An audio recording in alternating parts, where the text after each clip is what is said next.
Hello everyone, आप लोग का स्वागत है पावर इंजीनियरिंग के ऑनलाइन क्लास में। मैंने आपको प्रीवियस लेक्चर में working principle of two stroke diesel engine बताया था, साथ ही साथ जो है पोर्ट बल्ब डायग्राम भी बताए थे। और आज के सेशन में हम लोग पढ़ेंगे difference between 4 stroke engine and 2 stroke engine, जो बड़ा ही इंपॉर्टेंट और इसका आने का चांसेस 100% है। ये हमेशा लॉन्ग आंसर या शॉर्ट आंसर टाइप क्वेश्चन में आते हैं। ठीक है, तो आप अच्छे से इसको नोट डाउन करेंगे और साथ ही साथ सारे पॉइंट को क्लियर करने का कोशिश करेंगे। तो दो भाग आप बना देंगे, एक में आप 4 स्ट्रोक इंजन लिख देंगे और दूसरे में 2 स्ट्रोक इंजन लिख देंगे। ठीक है, आपको पहले ही बताया था कि 4 स्ट्रोक इंजन में हर एक प्रोसेस करने के लिए प्रॉपर टाइम दिया जाता है और क्रैंक जो है 720 डिग्री का एंगल बनाता है और हर एक प्रोसेस में 180 डिग्री का रोटेशन होता है। पर जब हम लोग 2 स्ट्रोक इंजन के बारे में बात करते थे तो आपको याद होगा कि एक स्ट्रोक में 2 प्रोसेस हो जाता था और नेक्स्ट एक स्ट्रोक में फिर 2 प्रोसेस होता था और टोटल 360 डिग्री का क्रैंक रोटेशन होता था और तब जाके पावर स्ट्रोक बनता था। तो चलिए हम लोग पहला डिफरेंसेस लिखते हैं। कह रहा है कि इन ए 4 stroke engine the working cycle is completed in 4 stroke of the piston और 2 revolution of the crankshaft. Thus, one power stroke is obtained in every 2 revolution of the crankshaft। क्या कह रहा है कि 4 स्ट्रोक इंजन में जो वर्किंग होगा, जिसमें काम होगा, वो तभी होगा जब पिस्टन 4 बार जो है ऊपर नीचे करेगा, मतलब टीडीसी से बीडीसी और बीडीसी से टीडीसी करेगा। और क्रैंकशाफ्ट को 2 रोटेशन डेवलप करना पड़ेगा। तो पिस्टन के 4 बार ऊपर नीचे करने से और क्रैंकशाफ्ट के 2 रोटेशन करने के बाद एक पावर स्ट्रोक डेवलप होगा।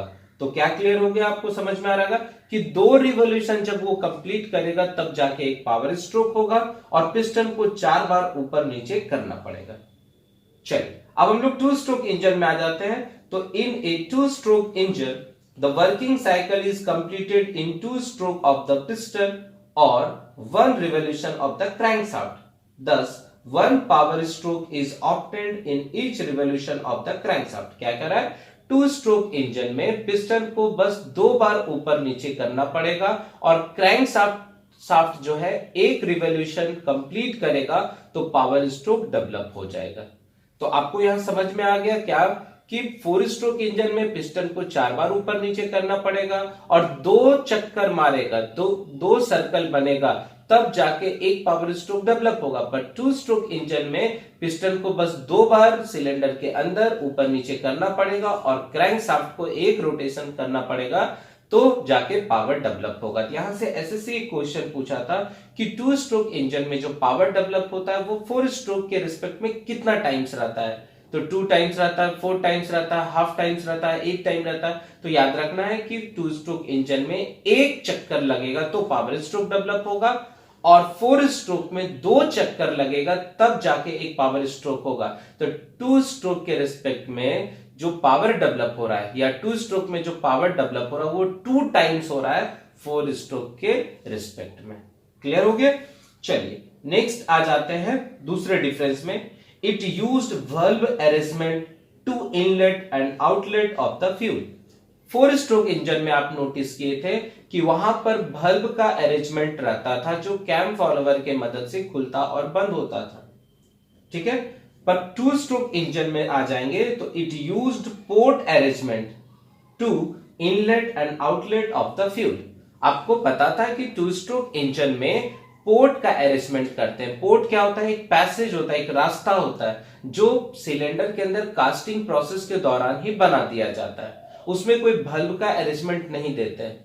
पर 4 स्ट्रोक में क्या होता है, बाहर से बल्ब का अरेंजमेंट करते हैं जो स्प्रिंग और कैम फॉलोवर के मदद से खुलता और बंद होता है। और 2 स्ट्रोक में क्या होता है, सिलेंडर के अंदर ही खांचा बना दिया जाता है, रास्ता बना दिया जाता है, उसी को हम लोग पोर्ट कहते हैं। तो 2 स्ट्रोक में पोर्ट का अरेंजमेंट रहेगा और 4 स्ट्रोक में बल्ब का अरेंजमेंट रहेगा। चलिए नेक्स्ट डिफरेंसेस में आ जाते हैं। 4 स्ट्रोक में thermal efficiency of this engine is high. 4 stroke engine का थर्मल इफिशियंसी क्या होता है, ज्यादा होता है। ये सब पॉइंट आप याद रखें क्योंकि डायरेक्ट आपके ऑब्जेक्टिव में क्वेश्चन यहीं से आ जाता है कि किस इंजन का थर्मल इफिशियंसी ज्यादा है, वॉल्यूमेट्रिक इफिशियंसी ज्यादा है। ठीक है, तो क्या कह रहा है कि thermal efficiency of four stroke engine is high, four stroke engine का थर्मल इफिशियंसी क्या होता है, ज्यादा होता है। किसके कंपेयर में, तो टू स्ट्रोक के कंपेयर में। क्यों ज्यादा होता है, क्योंकि इसमें प्रॉपर टाइम मिलता है फ्यूल को कंबसन करने के लिए, और जब प्रॉपर टाइम मिलेगा फ्यूल को कंबसन करने के लिए तो उसमें जो लॉसेस होगा वो कम होगा, ठीक है। पर टू स्ट्रोक का क्या है, thermal efficiency of this engine is low.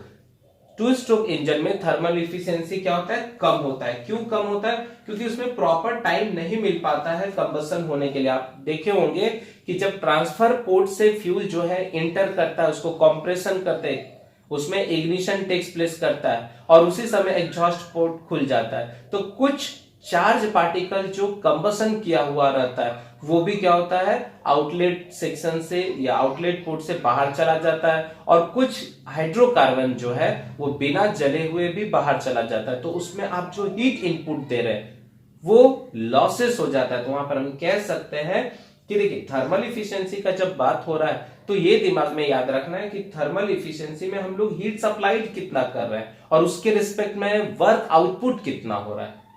तो फोर स्ट्रोक इंजन में जितना हम हीट सप्लाइड करते हैं उसके रिस्पेक्ट में वर्क आउटपुट ज्यादा होता है, और टू स्ट्रोक इंजन में क्या होता है, हीट का जो है लॉसेस होता है, तो उसके रिस्पेक्ट में वर्क भी क्या होगा, कम होगा। तो आई थिंक थर्मल इफिशियंसी आपको थोड़ा बहुत समझ में आ रहा होगा। इसको और डिटेल में हम लोग यूनिट 2 में पढ़ेंगे जब आईसी इंजन टेस्टिंग पढ़ेंगे, ठीक है। चलिए नेक्स्ट आ जाते हैं फोर्थ नंबर में। Four stroke engine create less noise because proper time is given for all process and also for exhaust process. क्या कह रहा है कि फोर स्ट्रोक इंजन जो है वह टू स्ट्रोक इंजन के रिस्पेक्ट में कम नॉइसी होता है, कम आवाज करता है। देखिए सिलेंडर के अंदर कंबसन अगर टेक्स प्लेस करेगा, क्योंकि सिलेंडर बहुत छोटा एक जगह होता है, और सोचिए उसके अंदर अगर कंबसन टेक्स प्लेस कर रहा है, तो जब कंबसन टेक्स प्लेस करेगा तो एक तरह का उसमें विस्फोट होता है जिसके कारण साउंड क्रिएट होता है। पर फोर स्ट्रोक इंजन में हम लोग क्या करते हैं, प्रॉपर टाइम देते हैं हर एक प्रोसेस करने के लिए, इसलिए उसमें जो नॉइस क्रिएट होता है वह कॉम्पैरेटिवली कम होता है टू स्ट्रोक इंजन के रिस्पेक्ट में, ठीक है। चलिए नेक्स्ट आ जाएंगे टू स्ट्रोक इंजन के लिए। तो to stroke engine create more noise because less time is given for exhaust process, है ना। टू स्ट्रोक इंजन में क्या है, हम लोग कम समय देते हैं जिसके कारण जो है किसको, तो एग्जॉस्ट प्रोसेस के लिए, जिसके कारण क्या होता है कि वो एग्जॉस्ट होने वाला रहता है, तभी फ्यूल भी जो है उसमें इंटर कर जाता है। चलिए अब यहां तक आपको समझ में आ चुका होगा। अब हम लोग फिफ्थ डिफरेंस में आ जाते हैं। फिफ्थ डिफरेंस में क्या है, these engine are expensive due to the bulb and lubrication mechanism. कह रहा है कि फोर स्ट्रोक का जो इंजन है, पूरा गाड़ी का बात नहीं कर रहा हूं, इंजन का बात कर रहा हूं। फोर स्ट्रोक का जो इंजन होता है वह टू स्ट्रोक इंजन के रिस्पेक्ट में थोड़ा सा क्या रहता है, एक्सपेंसिव रहता है, महंगा होता है। क्यों, क्योंकि इसमें एक्स्ट्रा पार्ट जुड़ा हुआ है। जैसे बल्ब आप लगा रहे हैं तो बल्ब को अरेंज करने के लिए और भी मैकेनिज्म करना पड़ेगा। तो जब एक्स्ट्रा पार्ट आएगा तो एक्स्ट्रा पार्ट में ये याद रखना है कि उसका कॉस्टिंग भी बढ़ जाएगा। तो क्या कह रहा है कि फोर स्ट्रोक इंजन का जो कॉस्ट होता है वो ज्यादा होता है as compare to two stroke engine. आपसे कोई पूछे क्यों होता है तो आप बोलेंगे कि सर उसमें बल्ब का अरेंजमेंट रहता है, ल्यूब्रिकेशन सिस्टम दिया रहता है, जिसके कारण क्या होता है, अगर बल्ब का अरेंजमेंट होता है तो उसको अरेंज करने के लिए और भी बहुत सारा कंपोनेंट लगाया जाता है, जिसके कारण कॉस्टिंग बढ़ेगा। देखिए जैसे जैसे कंपोनेंट बढ़ेगा कॉस्टिंग भी क्या होगा, बढ़ते जाएगा। और उसमें आप देखे थे टू स्ट्रोक इंजन में क्या था, कोई बल्ब नहीं था, वो कास्टिंग प्रोसेस के दौरान ही सिलेंडर जब बनाते थे तो उसमें हम लोग पोर्ट का अरेंजमेंट कर देते थे, ठीक है। तो टू स्ट्रोक इंजन में क्या आ जाएंगे, दीज इंजन आर कॉम्पैरेटिवली चीपर, ठीक है, मतलब फोर स्ट्रोक इंजन के रिस्पेक्ट में ये थोड़ा सस्ता होता है। तो आई थिंक आपको ये डिफरेंस भी समझ में आ चुका होगा। सब मेन डिफरेंसेस आपको सारा समझा रहा हूं, बस 2-3 बार इसको अच्छे से सुनते रहिए, आपको सारा याद हो जाएगा। नेक्स्ट आ जाएंगे 6 पॉइंट में। In a four stroke engine charge का मतलब होता है एयर फ्यूल मिक्सचर। तो कह रहा है in a four stroke engine charge is fully burn and does not mix with burn charge in ideal condition. क्या कहता है कि फोर स्ट्रोक इंजन में जो चार्ज होता है, जिसको हम लोग एयर फ्यूल का मिक्सचर कहते हैं, वो कंप्लीट कंबशन होता है, वह एग्जॉस्ट प्रोसेस के दौरान जो फ्यूल बाहर जाने वाला, सॉरी, प्रोडक्ट गैस जो बाहर जाने वाला रहता है उसके साथ मिक्स नहीं होता है, क्योंकि प्रॉपर टाइम मिलता है हर एक मॉलिक्यूल्स को चलने के लिए। पर जब हम टू स्ट्रोक इंजन के बारे में बात करेंगे तो the charge is partially burn, मतलब आंशिक रूप से कुछ बच ही जाता है, and mix with burn gases during inlet. This is port mechanism management. क्या कर रहा है कि the charge is partially burn and mix with the burn gases during inlet. क्या कह रहा है कि इसमें क्या होता है कि जब फ्यूल जो है इंटर करता है और एग्जॉस्ट प्रोसेस के दौरान जब प्रोडक्ट गैस बाहर जाता है, तो आप नोटिस किए जब वो प्रोडक्ट गैस बाहर जाते रहता है उसी समय क्या होता है, ट्रांसफर पोर्ट से जो है फ्यूल इंटर करता है, तो कुछ चार्ज पार्टिकल जो है बिना जले हुए जो प्रोडक्ट गैस है उसी के साथ बाहर चला जाता है। क्यों? क्योंकि वहां पर पोर्ट का अरेंजमेंट रहता है। तो आई थिंक आपको ये भी पॉइंट समझ में आ चुका होगा। नेक्स्ट पॉइंट में आ जाते हैं। For the same power develop it require large area, so it is bulky and heavy and also require heavy flywheel. क्या कह रहा है? कह रहा है कि अगर सेम पावर आपको डेवलप करना है, मतलब अगर मान लीजिए 4 स्ट्रोक इंजन से हमको 5 वाट का एनर्जी चाहिए, पावर चाहिए, और 2 स्ट्रोक से भी 5 वाट का चाहिए, तो क्या कह रहा है कि for the same power develop it require large area, आपको ज्यादा बड़ा इंजन बनाना पड़ेगा, उसका साइज बड़ा होगा। सो इट इज बल्कि, और इसलिए वो भारी भी हो जाएगा और हेवी भी हो जाएगा, और साथ ही साथ हेवी फ्लाईव्हील का रिक्वायरमेंट करेगा। बस ये याद रखना, ये भी बड़ा इंपॉर्टेंट क्वेश्चन है कि 4 स्ट्रोक और 2 स्ट्रोक इंजन में किसमें फ्लाईव्हील ज्यादा बड़ा रहता है।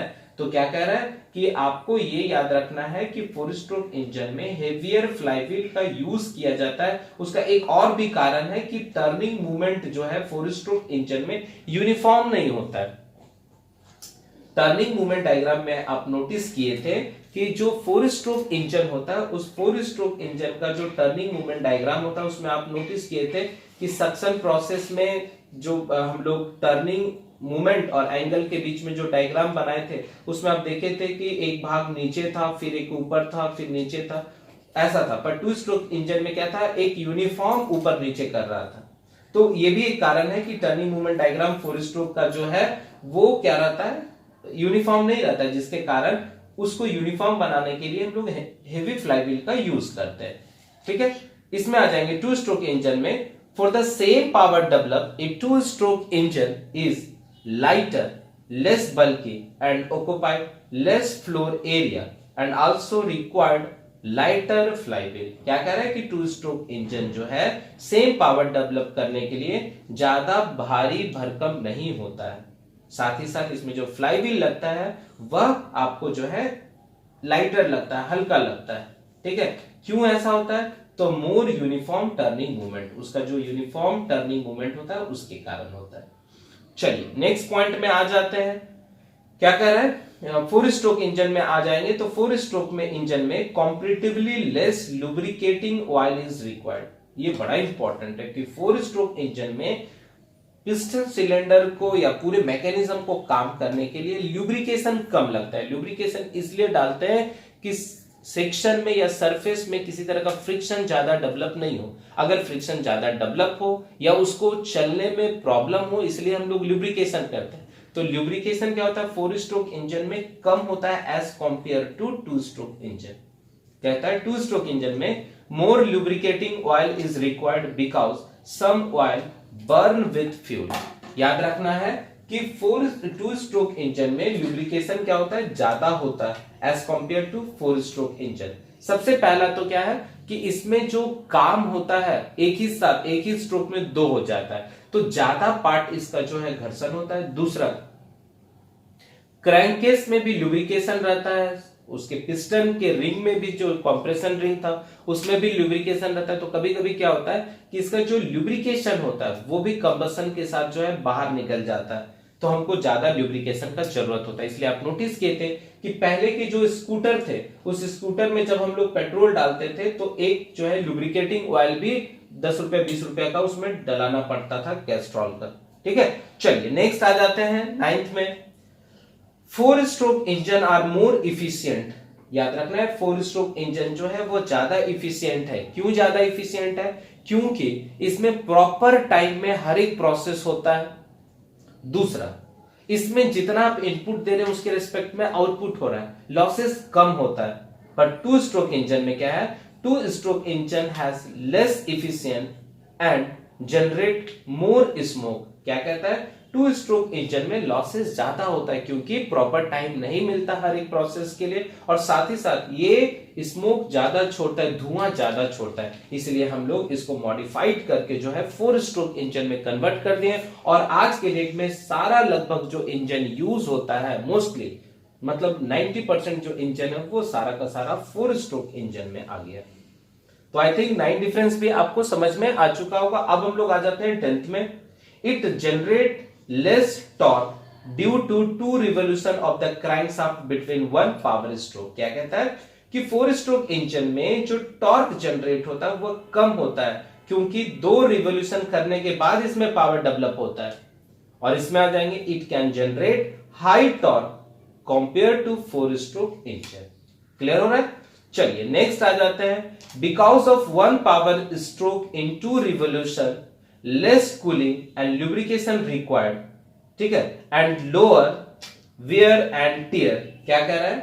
कह रहा है कि because of one power stroke in two revolution, आपको पता होगा कि फोर स्ट्रोक इंजन में दो चक्कर लगाने के बाद एक पावर स्ट्रोक डेवलप होता है। इसका मतलब हर एक प्रोसेस को करने के लिए प्रॉपर टाइम दिया जाता है, तो इसलिए यहां पर कूलिंग और ल्यूब्रिकेशन का कम जरूरत पड़ता है, घर्षण भी कम होता है।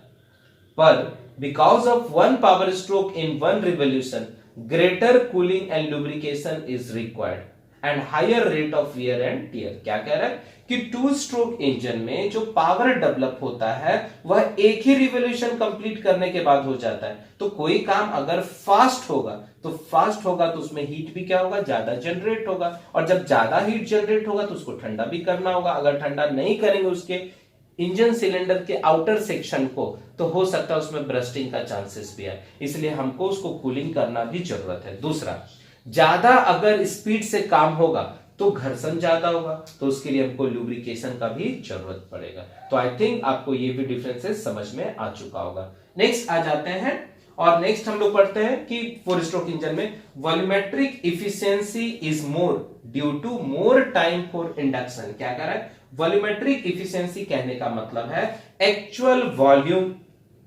पर स्ट्रोक एट एनटीपी। कहता है कि पूरे सिलेंडर में कितना जो फ्यूल है या चार्ज पार्टिकल वो इंटर किया टू द स्ट्रोक वॉल्यूम। तो स्ट्रोक वॉल्यूम के रिस्पेक्ट में ध्यान देना बाबू, क्या बोल रहा है? Volumetric efficiency. तो volumetric efficiency is defined as the ratio between actual volume जो पूरे सिलेंडर में इंटर किया चार्ज का या एयर का टू द स्ट्रोक वॉल्यूम। ठीक है, और ये याद रखना है कि वॉल्यूमेट्रिक इफिशियंसी जो है, volumetric efficiency is more due to the more time for induction.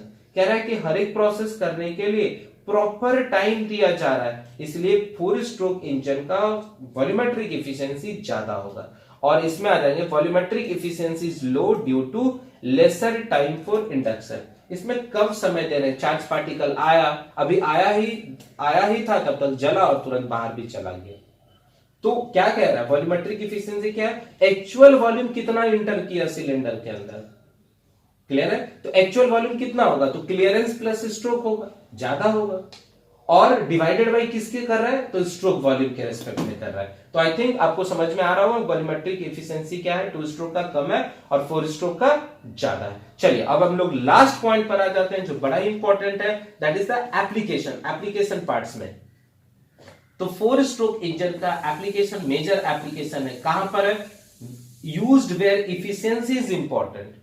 कह रहा है कि फोर स्ट्रोक इंजन का यूज वहां पर आप कीजिएगा जहां पर इफिशियंसी ज्यादा मैटर करता है, चाहे वो थर्मल इफिशियंसी का बात हो या वॉल्यूमेट्रिक इफिशियंसी का बात हो, इवन या मैकेनिकल इफिशियंसी का बात होगा। ठीक है, मैकेनिकल इफिशियंसी में भी अगर हम लोग बात करेंगे तो वहां पर आपको बताएंगे कि brake power to the indicated power होता है। ब्रेक पावर का मतलब होता है कि क्रैंकशाफ्ट के पास जो पावर डेवलप होता है उसको ब्रेक पावर कहते हैं, और फ्यूल के जलाने के कारण जो पावर डेवलप होता है उसको हम लोग इंडिकेटेड पावर कहते हैं।